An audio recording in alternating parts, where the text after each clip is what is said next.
they might be telling some workers one thing and telling some workers another. So we suggest trying to get everybody who, like all the workers on the sort of same page in terms of what's being expected of them in terms of coming back, and sort of to maybe challenge some of the things that are being suggested to them. And then for those who are not necessarily as comfortable doing that sort of thing, like we urge people to get in contact with Better Than Zero, and then we can go into that group chat with them and sort of help maybe make some suggestions or challenge some of the things that are being suggested to them. On this week's podcast, we have Tom Wilson, a representative of the Better Than Zero union, affiliated with the STUC. We asked Tam in this week because as we begin the process of heading out of lockdown, we believe that, workers' rights and the potential for things like redundancy and a squeeze on conditions is a real concern. We want to make sure that, we're doing our part to put as much useful information out there as possible. So we did discuss what you can do in the event of potential redundancy, lacks of PPE, poor conditions, and just want to really take a bit of time to thank Tam for his time, because the information he's got is absolutely vital.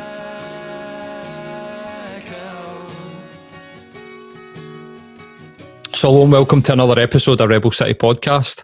This week's guest is Tam. I didn't catch your surname. Wilson? Tam Wilson. Tam Wilson, aye.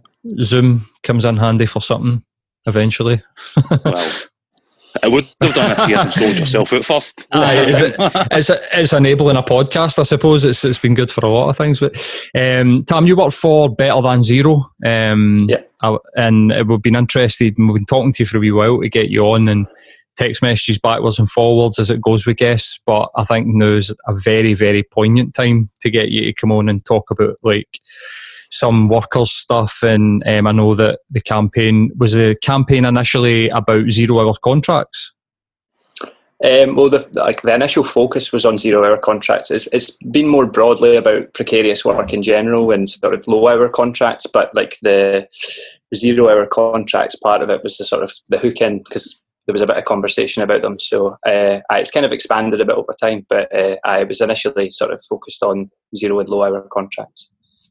So, and how long's Better Than Zero been kicking about for now? So I think we're now into our fifth year. So I've only worked for the project since last September, but I was involved as like an activist prior to then. But yeah, that's 5 years now. It's been going. Are there any sort of campaigns that we would be aware of that have happened in that time? Well, see, so Better Than Zero started, it sort of came off the back of the Scottish Independence Referendum.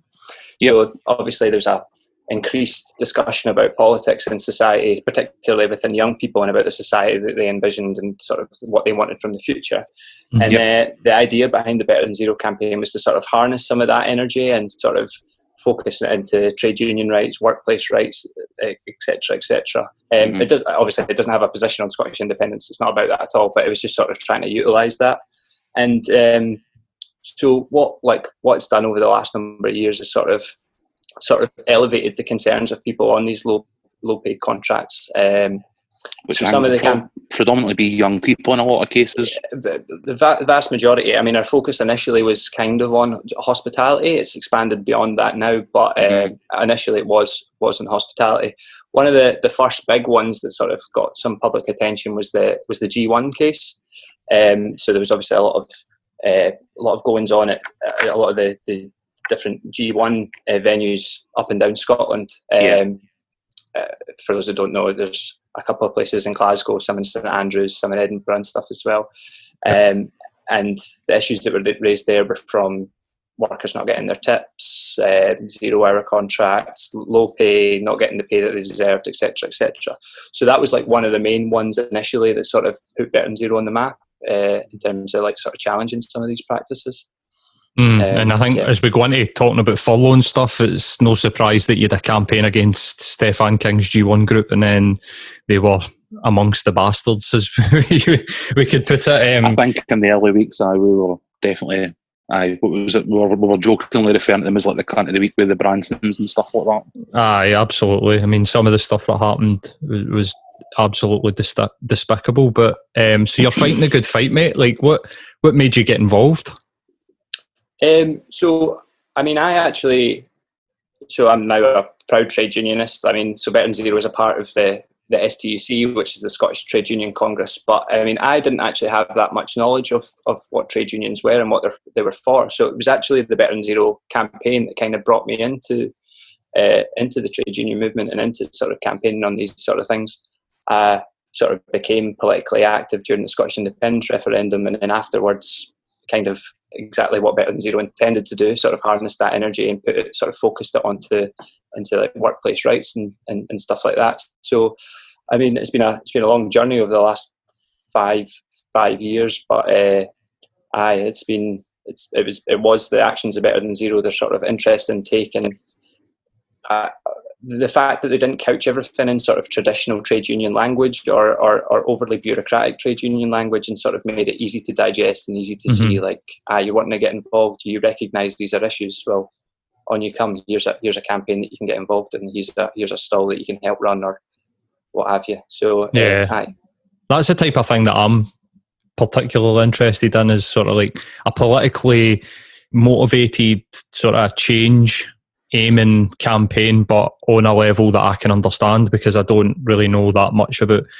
the deeper side of politics, do you know what I mean? And I think that's probably like things like Better Than Zero, it sounds like, are really good at getting people and getting them involved. So that's cool to hear.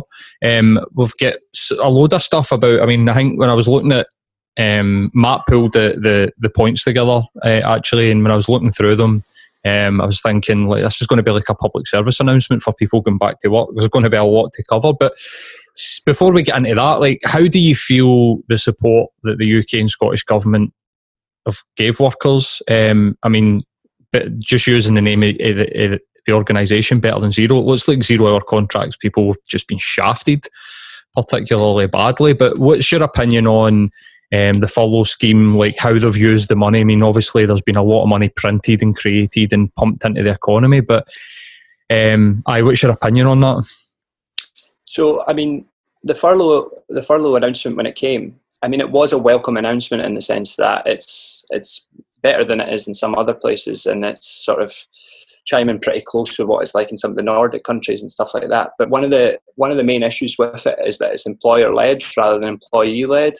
So it's completely at the discretion of the employer whether they engage with the scheme or not.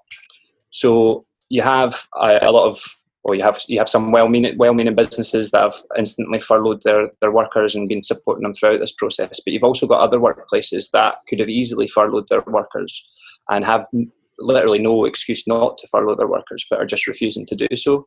So although the furlough arrangement was a welcome announcement, because the impetus on it was placed on the employers, it kind of left the employees with sort of less leverage to try and build anything against their employer, but they were completely at the beck and call of whatever their employer was saying to them. So that's sort of left much space to be exploited by a lot of these employers, both over the furlough period, but also on the return to work as well.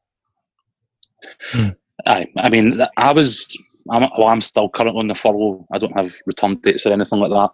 And I think when you were talking about, your initial involvement with Better Than Zero as a result of 2014, one of the reasons why we've asked you here is that I think we're back in one of these kind of watershed moments. And like, I've personally had questions about furlough and about, the build up to lockdown and what comes after. And I think this is probably going to be, sort of quite useful to touch on. Like, why would an employer refuse to furlough? I mean, I know I've seen content for Better Than Zero about how to get your employer to, furlough you several weeks into the sort of furlough process, but like, I don't get what the logic behind refusing to do it would be. Is there like an example you could use? I mean, like one of the examples is a place called Short Term, who basically people who worked for them were essentially apprentices working for BA, but are employed through Short Term.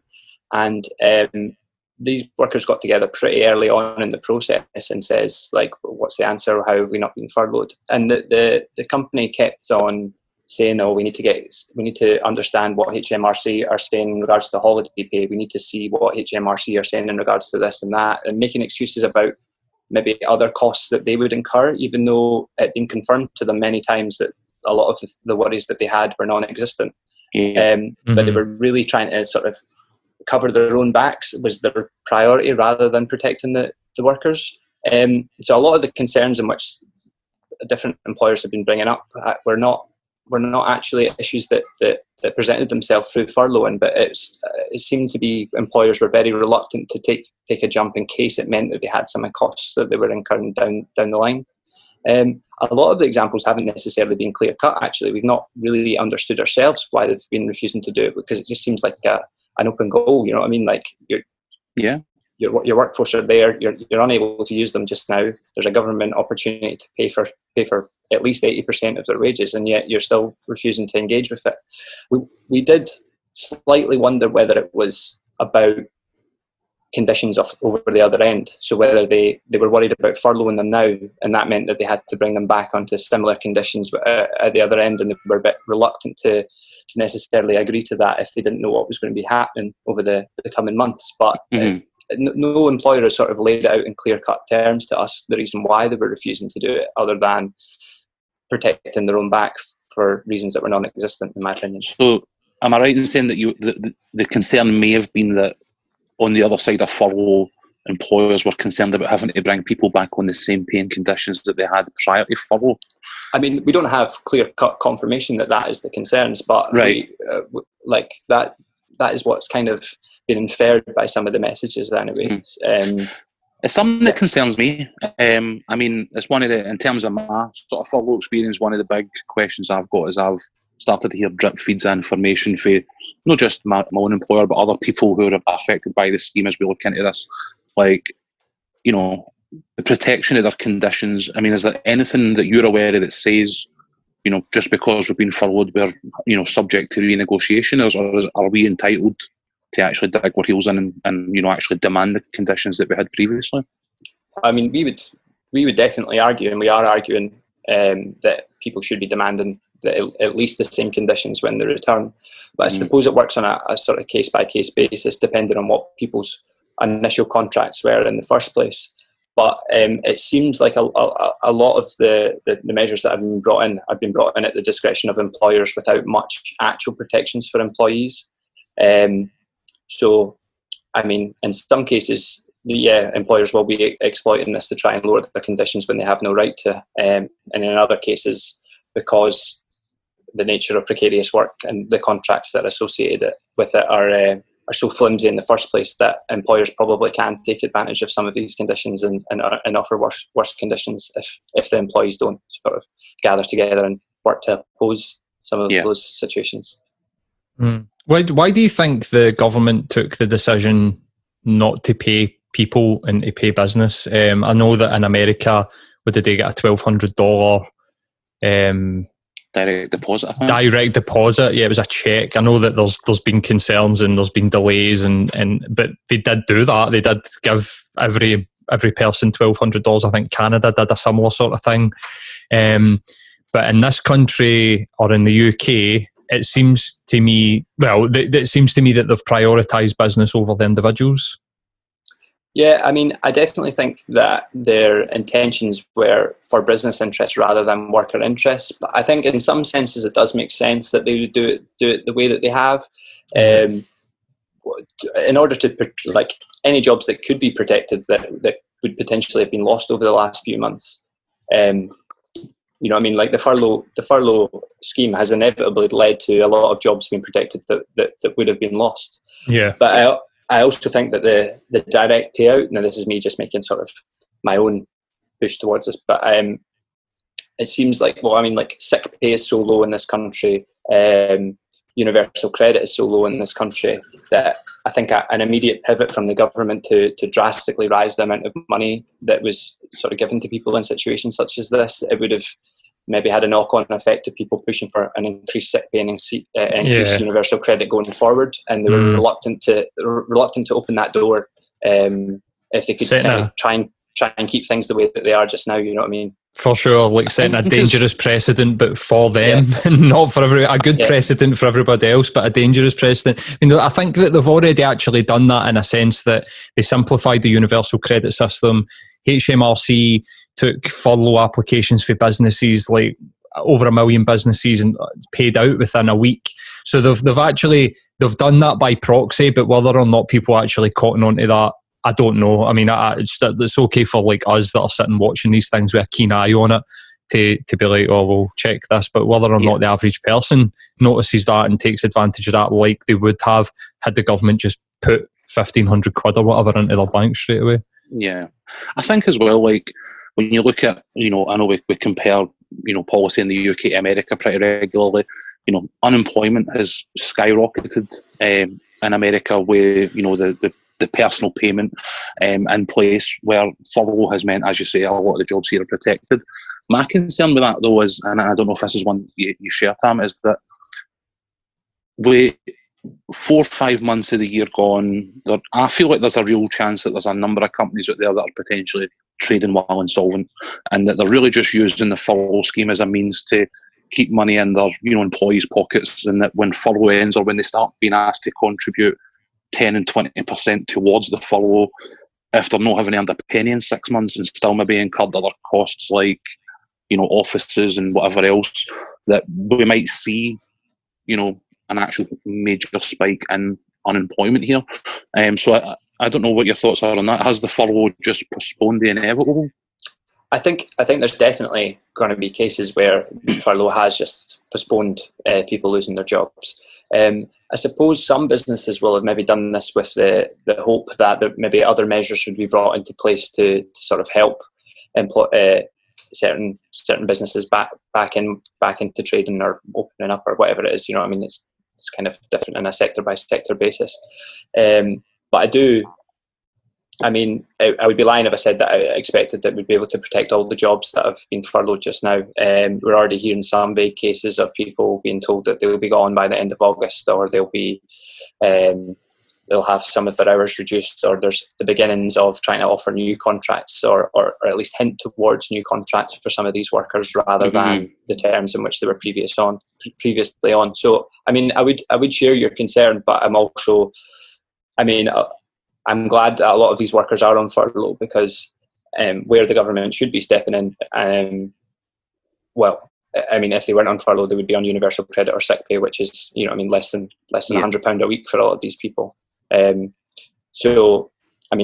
priority with Better Than Zero, and Better Than Zero's priority, is always to try and protect the workers first and foremost. So, it is a concern, but I suppose the next few months will be really interesting in seeing this sort of unfold, especially as different sectors open at different times. Yeah. And in terms of your experience with Better Than Zero, do you believe there are steps that maybe, like for me, example, I think that maybe there's the chance that I'm affected by some of this down the line? Are there steps that I can take just now that might protect me further down the line, or is it just going to have to be a case of wait and see at the minute? We kind of treat each case on its own individual merit, but the broad approach that we suggest to most people is just like get in contact with other people in the same situation as yourself. Get, like, in terms of in your workplace, so get in contact with your fellow colleagues.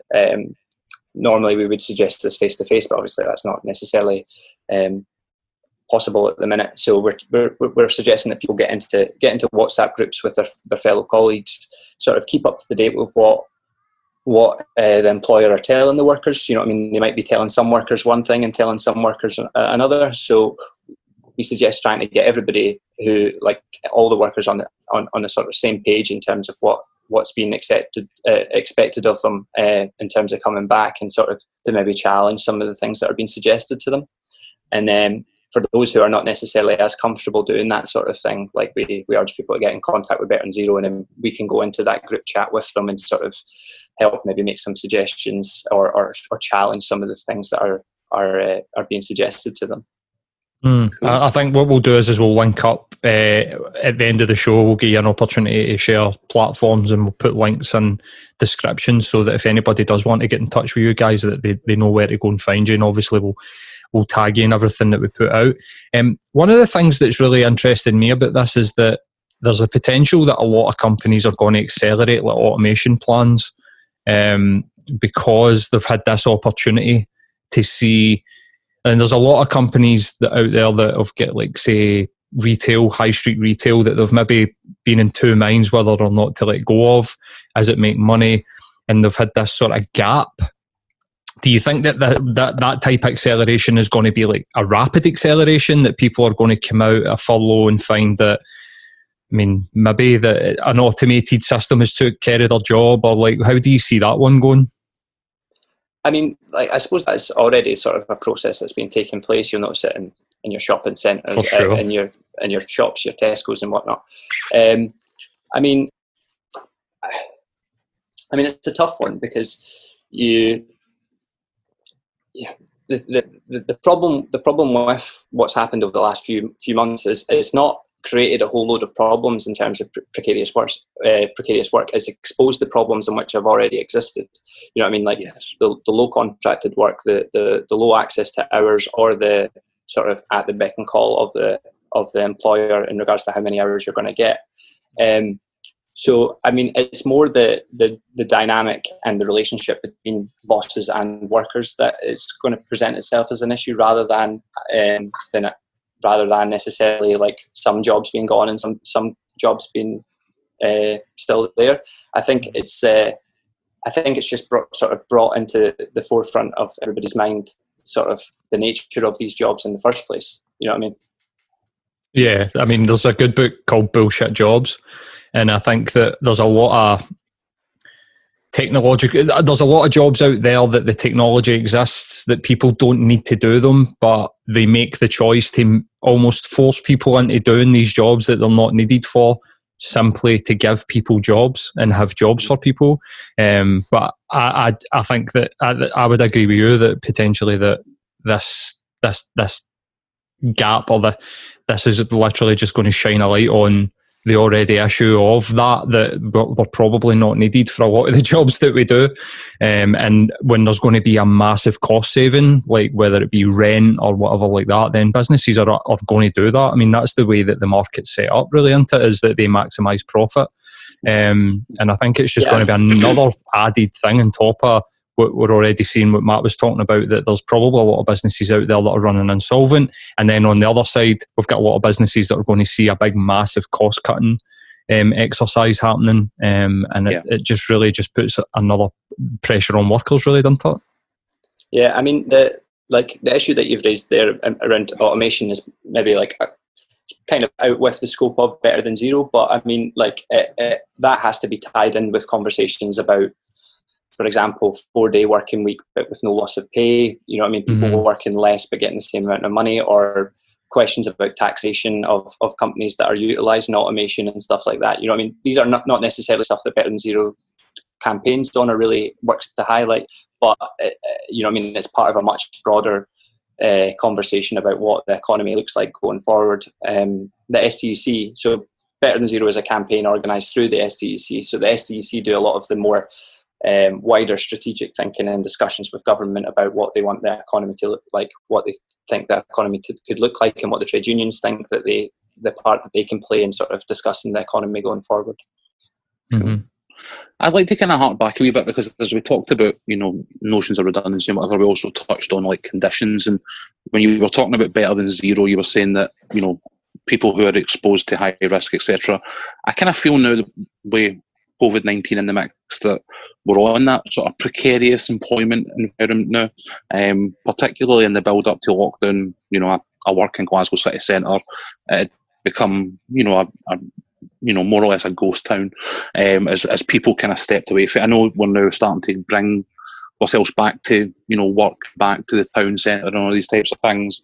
But if people have concerns, so we've seen things about PPE and the NHS and so on and so forth, like, would people going back to like an office in the city centre, or, you know, Tesco's, or, you know, whatever it is, what do they need to be concerned about here in terms of their protection from the precarity of this situation? Well, I mean, like again, it kind of harks back to what I've been saying before about workers getting together before they've been asked to go back to work, or when they've just been asked to go back to work.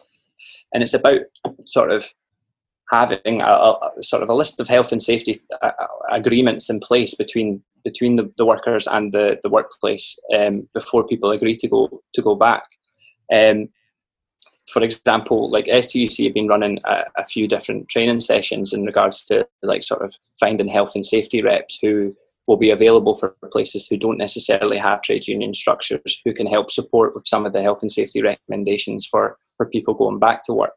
Okay. The issue with like the precarity that's like sort of associated with like 0-hour contracts, for example, like one of the main issues with 0-hour contracts is not necessarily that you're not being given any hours. It's that you are unable to sort of plan your life or sort of have control of your life going forward. So you may be on a 0-hour contract, but you're actually getting 12 hours every week, and you're actually fine with 8 to 12 hours. But when you're on a 0-hour contract, you're then unable to sort of maybe raise concerns that you have with the workplace because you're under fear that you are going to have your hours cut. So it's not necessarily about not getting enough money in, it's about that lack of control. So that's why like our approach is always based on a collective response, you know what I mean, so that nobody's being thrown under the bus for being the one to raise the issues. So I mean, if someone has concerns about sort of some of the health and safety conditions in which they're being asked to return to, I'm sure other people in the workplace will also have the same or similar concerns. So it's about sort of collectively working to challenge that to their employer, so that they're not individually called out for being the one that raises the issue, but also so that the employer can see that this is a sort of collective response to the issues in which they're experiencing. Mm-hmm. Okay, cool. And on the flip side of that, you would say employers themselves, like, open the forum on this, like actually listen to the concerns of your employees before making decisions.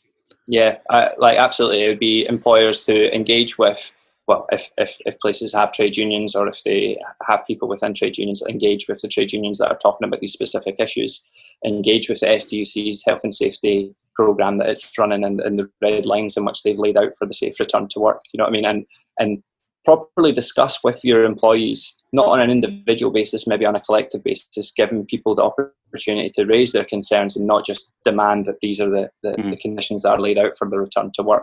So the employers definitely have a duty to sort of properly discuss this with their employers, and not just make the decisions and then tell them what the decisions are.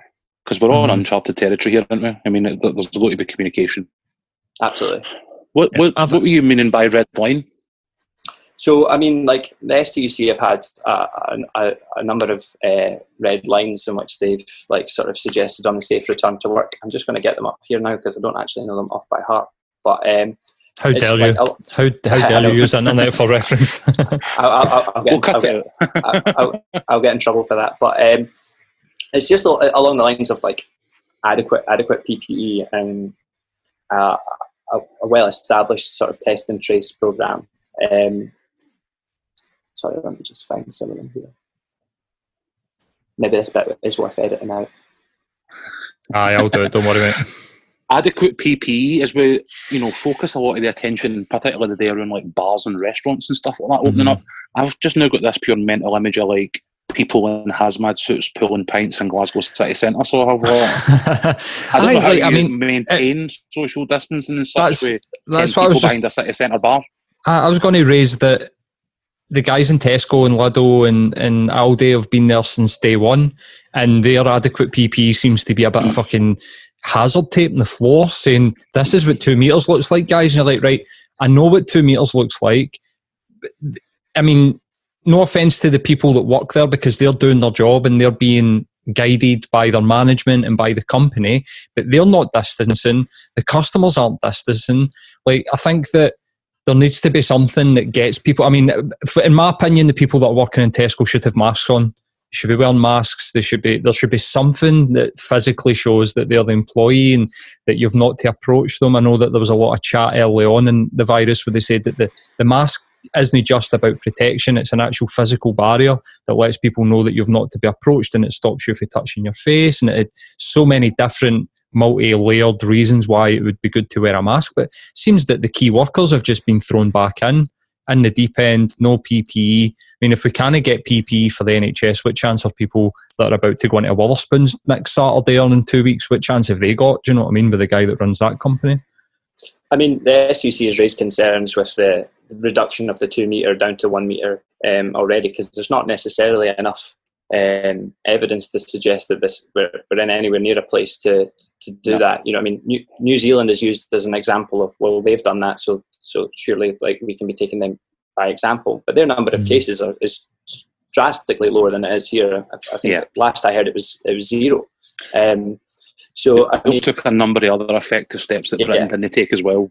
Very much so early on. I mean, again, it kind of ties into we recognise that there's some places where proper social distancing can't necessarily take place, but places that still need to remain open.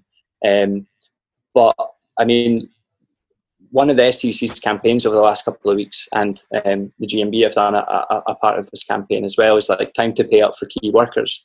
And it's about acknowledging the risk and the importance of the role that these workers play, and the risk that they've taken from going to work, and sort of adequately paying them going forward. £2 an hour pay rise, or at least £2 an hour pay rise, I think is the headline, isn't it? Yeah, that was the sort of main push of it. Was, you know, I mean, like, these people have sort of made sure that the country is kept afloat over the last how many months is it now? Closing for 3 or 4. Yeah. So, I mean, I do hope that coming out the other end, that people like shop workers and other, there's a whole range of key workers, that these people are sort of taken seriously by the workplace and by society going forward, and they've got that element of leverage to say, no, we won't accept these poor conditions anymore. We acknowledge that we're a fundamental part of keeping this country afloat, and we deserve better conditions, and we put ourselves at risk to make sure that you could do this, that and the other over the last few months. I was going to say, I think just in terms of distancing alone, like, we've got the UK government's chief scientific officer saying today that, you know, the difference between 1 metre and 2 metre is the difference between something like 10 to 30% more likelihood of catching COVID. So, I mean, even their own chief scientific advisors are going against what they're out there pushing. And I think the only people that can be negatively impacted by this are the people who are in the process of going back to work and being told, right, it's all safe now, go back to normal. And we need to be in a position to actually fight back against that. I mean, it's definitely, I mean, this isn't me necessarily speaking for Better Than Zero here, but it's definitely a protect the economy over protecting people at this point. You know what I mean? Rather than dealing with the issues of which we've discussed earlier in regards to, like, hospitality industry struggling in a couple of months' time, or people who have been on furlough losing their jobs. Rather than addressing that fundamental issue, they've decided to speed up the return of the recovery of the economy, and who knows whether that will draw us into a second wave, or whether that will mean another lockdown. I mean, like, your guess is as good as mine at this point. Exactly. If we had said this time last year that we would have been in 12 weeks lockdown 1 year, that you would have been like, absolutely no chance. What can somebody do? Let's just say that they're in the workplace, and I know people that, I'm not going to name any names or name any companies, but I know people that have been pretty much been forced to return to work before the government says that it's okay for their sector to be open, and their management are saying to them, basically, we will go under if you don't come back, so you need to come back or you won't have a job to come back to. And when I've got one person in mind in particular who works in the motor industry, and he was sending me pictures of his work, and the sales guys were not distancing for the customers. They were in doing test drives, some wild stuff when you consider the situation that we're in. But what could a person do in that situation if they notice that their employee are not taking the relative PPE, they're not get the distancing guidelines in place, they're asking them to do stuff that could potentially put them at risk of infection? How do they go about? Is it just what you had said earlier, that they need to just get together with everybody? But what happens if the people in the workplace are basically saying, I want my job, and they've got that fear that's been, like, driven into them by their bosses, and they're like, I don't want to get involved in what you're doing here because you're going to put my job at risk? As well, right to refuse unsafe work, absolutely. Basically, can we say no? I'm no, a no face repercussion, or what? I mean, like, I mean, the definite priority would be contacting your fellow employees and trying to sort of collectively respond to it. I mean, a lot of people are talking about Section 44, which is basically your right to not go into work if you don't feel it to be safe. But it's although a lot of people are talking about it, it's a bit of a watery piece of legislation in the sense that it's hard to kind of pin down when it can be used and when it can't be used. Like we can't, for example, tell a collective group of employees to invoke Section 44 so that they don't have to return to work. But if you are in a condition where you definitely don't feel safe, like you do have some rights to say, well, I'm not going into work and I deserve to have my normal conditions protected. Because this is because employment issues and employment law and all this stuff is sort of, it's affecting so many people right now. Like how that will play out, I can't necessarily tell you. You know what I mean? If someone refuses to go to work but demands that they get their full pay, like yes, there is sort of legislation in place to protect that, but how that will look and how that will actually affect people getting their wages and stuff like that, I can't necessarily tell you. That's why we always hark back to the collective response, so that it's, you know what I mean, that is a solid concrete thing that you can do regardless of what legislation is or regardless of what courts or what unions are going to support you or what have you. So I mean, there is legislation in place to protect people who don't feel safe returning to work. It's just about how that will be invoked. I you know what I mean, can't necessarily tell you. In terms of legislation, just because we've touched on that, like, is there legislation that Better Than Zero would like to see come in, or changes to legislation that you'd like to see to protect workers in the wake of all this? Well, I mean, like we've been, it's basically just elevated the things that we've been talking about for a long time. So I mean, like, there are different industries, there's different things that we would like to bring into place. But I mean, the Unite Hospitality's sort of fair hospitality charter is sort of what we hark back to in regards to hospitality work. Sort of things that includes is like a real living wage rather than the minimum wage, equal pay for all workers, not dependent on your age, paid transport home past 11 o'clock, minimum hour contracts, sort of these sort of things. And with minimum hour contracts, with trade union access, and with sort of a bit more rights in your workplace, it gives you sort of more ability to sort of challenge some of the things that are happening in your workplace. You know what I mean? If you're on a contract that has 8 hours and that's how many hours you want, and you know that you have the right to trade union representation, then you're more likely to raise issues with health and safety things that are happening in your workplace, or with sort of things that you don't feel comfortable with. But because people are feeling, or because people are genuinely so precarious in their workplace, it means that they're less likely to bring up some of the issues, whether that be PPE stuff, whether that be other health and safety issues, you know what I mean? So it kind of still chimes back to the stuff that we would bring up before, and it's about having like adequate representation within workplaces and sort of leverage to be able to challenge some of the things that are being offered to you. And is there anything on the horizon, either UK or Scottish, that is looking like that they're going to do better protection or better rights for workers? Well, I mean, depending on the Tory government to sort of do anything in support of workers is not something that I can kind of hold that much hope in. I mean, the Scottish government do talk a good game in regards to fair work stuff, and they don't do any work in terms of supporting workers. But I mean, there was a couple of votes in Parliament a couple of weeks ago. I don't know if you've seen, but Neil Finlay put forward an amendment to the coronavirus bill to suggest that all public sector contracts should get paid at least the living wage rather than the minimum wage, and that workers in the care sector should have the opportunity for collective bargaining. I can go into what that is a bit in a second. But both those proposals were voted down by the Scottish government. You know what I mean? So there are clear examples there of what the Scottish government could have done to support care workers or workers on public sector contracts, and they haven't done so. So I mean, the Scottish government could be doing more to sort of support workers in these sort of situations already. A lot of employment law is set UK wide, but that doesn't mean the Scottish government can either be topping up or helping support the causes in which we are raising and other trade unions are raising on these particular issues. Yeah, it's a bit hypocritical to have an avalanche of videos and pictures of Scottish ministers applauding at the steps of their house for the NHS while simultaneously refusing to pay them a living wage, you know what I mean, by their own national standards. So they definitely called out on that one. I was just going to give an example. I don't know if you want to introduce it, but there was an example at the start of the coronavirus pandemic. I don't even know what we're calling it now, but where workers at Pure, which is like a beautician's place, they have places in Silverburn. I think it's an Edinburgh-based company, but they have places all over Scotland. And it was sort of prior to or round about the time that the furlough arrangement was being laid out, but it wasn't kind of explicit exactly what it would look like.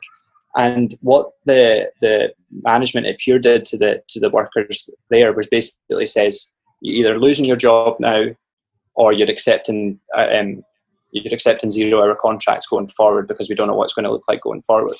And basically, the workers were then put in a position where they says like, you're either losing your job or you're coming back to a hell of a lot worse conditions than you're on currently. So the workers got together and said, like, no, we're not going to accept this. We're in communication with Better Than Zero. The workplace then threatened the workers that said that they could get done for liable because they were bothering to contact the trade union to try and challenge some of these conditions, which is, of course, nonsense. You know what I mean? Like, trade unions are protected. You're allowed to be a trade unionist for now, anyway. We'll see where we go. We'll see what happens by the time this goes out next week. Yeah, but working with those employees, they held strong. They challenged that, and both from doing it publicly to sort of draw attention to what Pure was trying to do to them, and just from sort of remaining collective and none of them sort of just caving and accepting those conditions. The workers ended up on 100% of their wages for the first 2 months, with then 80% going forward afterwards. So, I mean, there's a clear-cut example of workers being told that they were going to have terrible conditions, but actually have ended up with better than what the furlough arrangement was at its most basic level, because they collectively got together and challenged it both publicly and internally at the same time. I think that's a really important thing, and it is probably important that we underline it a few times here, is that no matter what conditions people are faced with, no matter what their contracts or where they're working like, if they feel that there's undue pressure being applied in any sense, that they band together and that they actually stick together. Mm-hmm.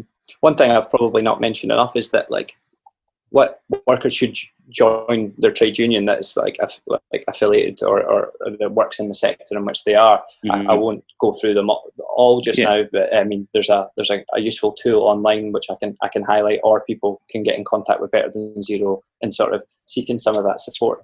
But I mean, a lot of people view trade unions in the sort of servicing model, in the sense that they join the trade union in the same way that they would join an insurance company, and then when their issues present themselves, then they call on the trade union to sort of help back them up. But I mean, Better Than Zero's approach is a lot more about organising workers and getting people to join trade unions, and sort of hammering home that idea that the trade union is its members, is the members in the workplace, you know what I mean? And it's just sort of giving you an element of security and leverage to discuss the issues in which you're experiencing, to pose them back to management. So, I mean, that's something that we've really wanted to reiterate, is yes, people should join their trade unions, whatever the one would be for your workplace, but that shouldn't be the end point. That should be the start point of you starting to build something within your workplace. And then further down the line, you might have representatives that negotiate with employers in regards to contract conditions and stuff like that. But it is very much about sort of starting that idea that you are a collective. It shouldn't just spring up in bad conditions. It could, like, places that are great workplaces to work should have trade unions as well. It's not just to challenge the poor working conditions, but it's actually should be embedded into the view of work. You know what I mean? To the view of you are a collective, and the workers that are working there are what makes the company or the business or whatever like viable in the first place. And does a union need to be recognised by an employer to make a difference? Do we need permission? How does that work? If you're in a work environment now that's currently not unionised, but you're feeling that the issues that you're raising are not being addressed effectively, you band together and you think the natural next step is to unionise. Are there hurdles that need to be jumped that people need to know about, or is it something that they can get in touch with somebody like Better Than Zero and they begin that dialogue? I mean, it's not plain sailing in terms of like creating unions, but I mean, there's very few. I would say none, but I'll say very few employers that would sort of recognise a trade union without any pressure to do so. So I mean, like if your workplace doesn't have a recognised trade union or has no sort of inclination towards engaging with trade unions, like the only way it's going to do that is by you collectively joining a trade union and imposing that to the management. Now, different workplaces have different situations. It makes a difference of whether it's a smaller workplace or a bigger workplace. But I mean, unions will back you up, especially the more numbers that you have within a workplace, even if you aren't recognised within your workplace. Yeah. Like Unite Hospitality are still, for example, just now representing workers who are in workplaces that aren't necessarily recognised. Unite Hospitality isn't necessarily recognised as the trade union for the workplace. Right. So, I mean, being in a recognised trade union is helpful in regards to like contract negotiations and other stuff that can take place. But I mean, if we view trade unions as being its members, then its members being in the trade union will get that backing from the trade union, whether they're recognised or not. Good to know. Yeah, man. For some reason, I was always under the impression that it had to be recognised. You know, I'm a big advocate of unions. I've made use of them and been a member all throughout my sort of career. And but I've always worked with unions that I've worked closely with my employer, and I've always just assumed that permission was required. So it's good to know that a union can still be effective and advocate for your group even if your employer doesn't recognise them. Yeah, I think there was the instance of all the ASDA workers, weren't there, going and joining the GMB and just before all this hit, I suppose, and that was going on. So that in that, I don't think that was a recognised trade union within like ASDA or Walmart Group or whatever like that. We were talking earlier on about like the acceleration, like companies changing the way they work. I think that we've spoken previous episodes about like home working. It will suit some people, it won't suit a lot of others. I think like so if somebody's employer turns around and says to them, right, we're changing it and you need to work from home from now, is there anything that they can do about that? First of all, and like what are the types of things that people need to consider when they do start to work from home? Well, I mean, like there's different employers sort of take their approach towards working from home differently. Now, Better Than Zero, because of the nature of the work that it does, being predominantly hospitality, care, and sort of service work, a lot of that isn't really done from home. So we don't necessarily deal with like home workers all that often. But there's agreements can be made between groups of workers and employers in regards to what the expectations are from home working. For example, like my employer, so I'm employed through the STUC, and we get a monthly payment because we're being forced to work from home right now to sort of top up our wages. It's not massive, but I mean, it makes a difference in regards to the costs that you would incur from home working. That was something that the very start of this I didn't even consider until somebody said to me, but your employer's pushing their overheads for the office, because we were talking about how why would a business set up the infrastructure or get people phones and laptops to work from home and then just instantly go back to normal? That seemed a bit strange. They're definitely not going to do that. But then somebody mentioned to me that they're just pushing the overhead of their office into your electricity bill and into like the different costs that come. Yeah, it's just phone usage. Even just like being at house and eating, instead of taking back, millions, not millions, but like there are a lot of considerations on that front.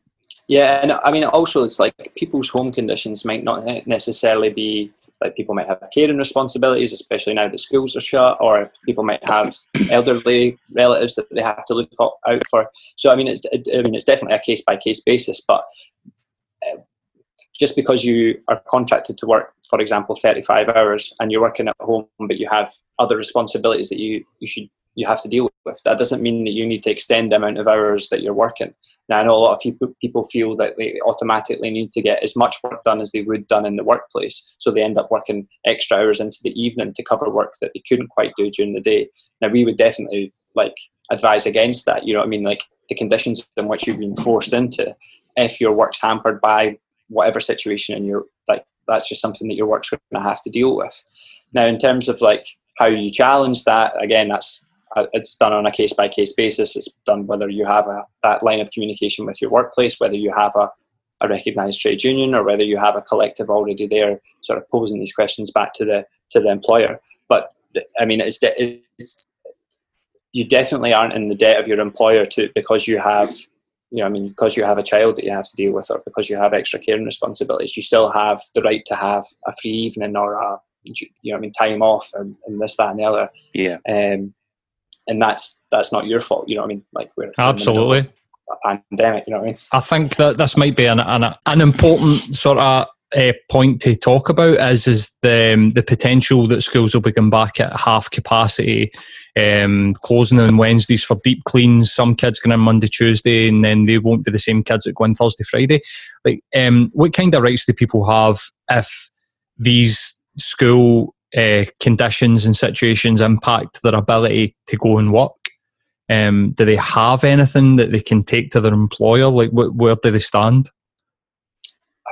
I mean, if an employer was trying to sort of challenge an employee's ability to do certain parts of work because of external situations, then that's definitely something that would be raised with a trade union, and something that could be challenged. Again, it's very much on a case-by-case basis, and legislation is kind of thin in regards to trade union rights and sort of workplace rights in general. But like if there were issues in regards to like you weren't able to work a certain day because you couldn't take your kid into school, like that is definitely something that we would recommend that you challenge, and you either get in touch with us or with other workers to challenge as well. I think that's one of the ones I think that's one of the ones I'd like to see government be a wee bit more proactive on, because there are tens of millions of kids up and down the country that are affected by this, and obviously, you know, all their parents are going to be in a similar boat. And as I was in the build-up to this, I feel like a lot of what we've done, just through the nature of the situation we're in at the minute, has been pretty reactive. There's been a lot of reaction to, you know, various steps of going in and coming out of lockdown. I don't see us being massively proactive on a lot of stuff, or, you know, important stuff like this, because this childcare issue is something that is going to affect workers all up and down the country. And I think, you know, I would like to see either the UK or Scottish Government step in and say, in the scenario where you are forced to choose between childcare or, you know, elderly care and work, here are, you know, the guidelines that we like you to abide by. You know what I mean? I think that's one that's probably, you know, as a complex issue, but I think you could set out guidelines for people to abide by as a part of the easing of lockdown measures. Yeah, I mean, like, I even know within my own workplace, like, and dealing with better than zero stuff, that the first few weeks and months were mostly firefighting, mostly reactive, and we've had to sort of adjust how we're planning on taking stuff forward. But that's why we are sort of, we're adapting. So Better Than Zero does a lot of like workplace representation and sort of help them collectivise workers, but we also do a lot on the training end of things as well. You know what I mean? We provide different training, whether that be like basic training in terms of like how to start the conversations with people in your workplace, and in terms of how to start having a union. But we also are realising that there's going to be new issues that present themselves over the future, like weeks and months. So we're going to be running a whole load of different sort of, both through the STUC and through Better Than Zero. We're going to be running a whole load of different training sessions in regards to sort of challenging some of these things, whether that be how to unionise your workplace, or whether that be how to sort of ensure that whether that be training someone up to be a health and safety rep so that they can adequately spot the issues in their workplace, or whether that be how to contact the media about certain things that the Scottish Government are doing that are impacting them, that the Scottish Government is sort of ignoring. You know what I mean? So we've sort of had to adapt and realise that there's going to be what previously would have been kind of maybe smaller issues are going to be sort of highlighted, and that people need to have the tools to be able to challenge some of this stuff. Cool. In terms of the homeworking, like, I actually do a bit of health and safety as part of my job, and I know that like health and safety is one of the biggest, you know, things that we can thank union movements for all across the world. Like, as we shift towards like home working, especially at a time when we're faced with a massive public health crisis, like how do we ensure that we don't go back on those gains? I mean, it's one of the main issues that I see from a health and safety perspective is the mental health issues of working from home. Yes. I can even speak from a personal perspective. Like, I know that I'm being supported by my work, but still, I know that like the feeling locked in here and not having much to do, and like the way in which you're working in the place where you're supposed to enjoy yourself, it kind of blurs the line between work and I found it quite intrusive. Working home life. Yeah, very much so, especially when like the chair that I work on is right next to the chair that I play the PlayStation on, you know what I mean? Like, so I mean, I think trade unions are doing a good job at providing sort of mental health training, but I think that's something that we can further embed into the nature of like health and safety reps or health and safety training, the sort of telltale signs for mental health issues, and also like the tips in which people and also employers could sort of utilize to sort of alleviate some of the concerns that come up, or help work on some of the concerns that come up from home working. Although like the government have a job to do, but trade unions have a job to do as well in terms of adapting to this new reality in which we live in. You know what I mean? Yeah. If the numbers are to be believed, I think America are currently just under 10% on the unemployment. It's maybe went over that, has it? And potentially they're talking about maybe 14-15% if we go the same way. That's a mammoth number of people. I don't know if you have an opinion on this, but what do you think are the sectors that are going to thrive post COVID-19? Yeah, like what sectors do you think are going to thrive? And if people were thinking about, if they're made redundant or whatever, and they're thinking about going and getting some sort of training, like where are the sort of good bets to go? So I think digital tools have been one of the things that have really come through over the last couple of months. You know what I mean? That people's ability to sort of engage with social media or graphic design or sort of like this side of things. So I mean, I think like digital work is something that will thrive going forward.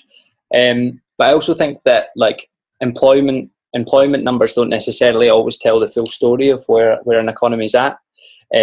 Like the Tories over the last years have talked about the unemployment figures going down and down and down, but that ignores the fact that a large number of these jobs are either bogus self-employment jobs, or whether they're low paid jobs or like 0-hour contract jobs, etc. Yeah. So I mean the picture that talks about large levels of employment sort of washes over the fact that a lot of these jobs that have been created have been to the detriment of actually good working conditions in the first place. I mean, like, I'm not like, I don't want the Tories to do bad just because I don't like the Tories. You know what I mean? I want an economy to be thriving. I want people to have good working conditions at the other end. But I'm hoping that it doesn't mean that more workers are going to be on agency work and more workers are going to be in these sort of 0-hour contract jobs, but we actually head-on challenge the conditions which have existed for a number of years and sort of acknowledge their place in the new economy. I think it is a bit much bigger conversation than just sort of organising within workplaces, but actually fundamentally what we view the purpose of our economy and the work that we do as a country. I mean, like COVID has come up this time, but like, I mean, we have like a climate change disaster just around the corner. You know what I mean? Yeah. Like we do fundamentally start having to ask these questions about how we green our economy, how we actually. I mean, I would bring things back into ownership so that they exist for the benefit of the public rather than for the profits of businesses, etc., etc. Yeah. So, I mean, I think what we should be doing is utilising this. And I'm not necessarily saying that this is what's happening, but what should be happening is this time where we've sort of had the opportunity to reflect on where we're at should be used to sort of envision what the economy and what the jobs market and what have you looks like going forward. And hopefully that spurs that conversation on quicker than it seemed to be happening otherwise. definitely. We definitely need to look to do everything we can to stop this potential race to the bottom that we see on the other side of this, especially when you've got, you know, guys that look at the Victorian age with pure doughy eyes, you know what I mean? Like, and I think, like you say, it's no COVID and the, you know, scenario we find ourselves in now. It has no brought new issues to the fore. It's no brought new issues in terms of employment to the fore. It's shown us what issues were already there with employment, just the same as it's shown us what issues were already there with the health service and the economy and all these other things. So I'm definitely in that respect. Absolutely. I think we've covered everything. What do you think, Matt? And it's been just over an hour. So do you want to just tell people where they can get in touch with sort of Better Than Zero, STUC, and like any general information that they can get on unions? So I mean, the STUC's website is a good place to sort of start for basic information. But if people have like specific questions in which they want to ask, then just get in contact with Better Than Zero. Now, we normally get folk to get in contact with us via the Facebook page, just because it seems like the most easy for people to engage with. So just search Better Than Zero on Facebook and drop us a message there. But we do also have an email address, which is betterthanzero@stuc.org.uk. So if you just drop any messages in there, and we'll get back to you. And if that's just a simple question of, I work in this workplace, what union represents me, or what have you? Because I realise a lot of this stuff is alien to a lot of people. A lot of people within the trade union movement maybe overemphasise the amount of knowledge that people have on trade unions, whereas it was Better Than Zero that brought me into any of this knowledge in the first place. So yeah, if you drop us a message with any of the stuff that you don't maybe quite understand or don't really know how to take forward, we can help point you in the right direction there. We also have a number of training sessions. So I'm not sure when this podcast goes out, but next Tuesday on the 30th of June, we have a sort of training session for people based on a lot of what I've been discussing here, and it's how to start the conversations with people in your workplace, how to sort of set your own individual red lines about returning to work, and how to sort of collectively sort of challenge some of the things that are being offered by your employers. So yeah, just it's an online thing. Yeah, it's an online course. It's going to take place on Crowdcast. There's details of it on our Facebook page. But we also imagine, that actually, yeah, you should attend. But we also imagine that this is something that will need to take place going forward as well. So I don't imagine this will be the only training that we're running of the same nature. We'll if there's appetite for it, we'll be doing more going forward. So yeah, just get in contact with Better Than Zero via Facebook page or the email address that I said there. That's great. So you can help point. That's amazing. I think that's been a really important part of the message that we wanted to get out here. Is like, I've always used unions when I've had health issues or, you know, disciplinary or whatever else, attendance issues at previous employers, but it would be very easy for folk to just see the union in that very sort of narrow prism, when in actual fact at a time like this, probably one of the most effective weapons that workers could have to protect themselves and their rights. So I just want to thank you for coming on and, you know, explaining what you do and giving us that sort of overview of where we are and what folk can do to try and protect themselves, and hopefully this will be the first of many of these types of conversations we have in the next few weeks with folk. No, thanks very much for having me on, and hopefully if it draws the attention of someone who doesn't necessarily know what to do but wants to challenge these stuff, then that'll be good for going forward. We're always wanting to not preach to the already converted, you know what I mean, speak to people who want to challenge these things but don't necessarily know where to start. So I'm very happy to have the opportunity to speak to you today. Right.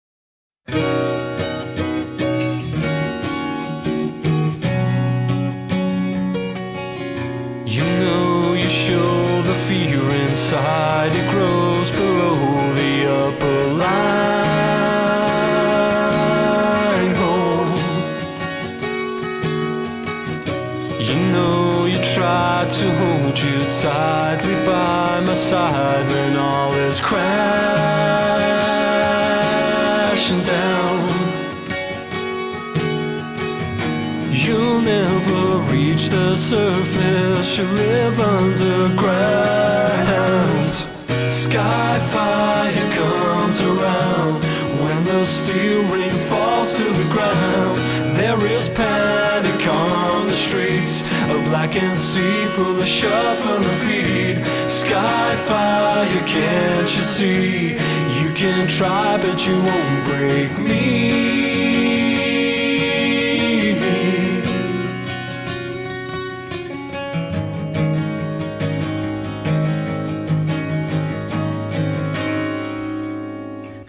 The hope that keeps it all alive is burning bright, and I won't back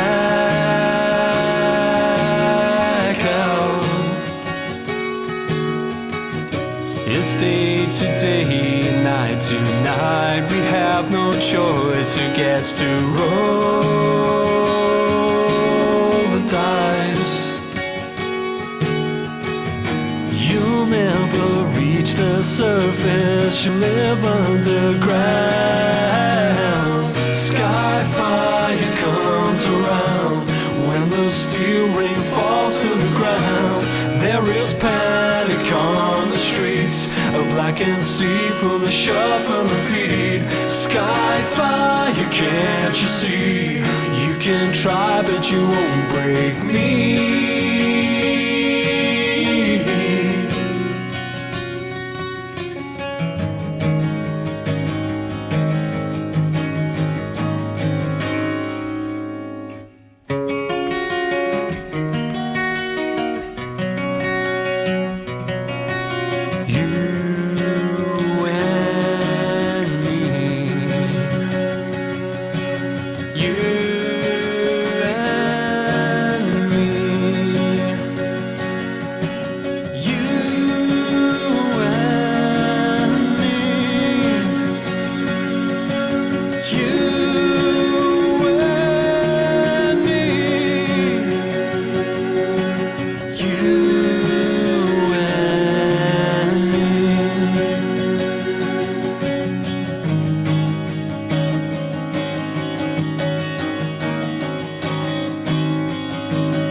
Sky fire comes around when the steel rain falls to the ground. There is panic on the streets, a blackened sea full of shuffling feet. Sky fire, can't you see? You can try, but you won't break me.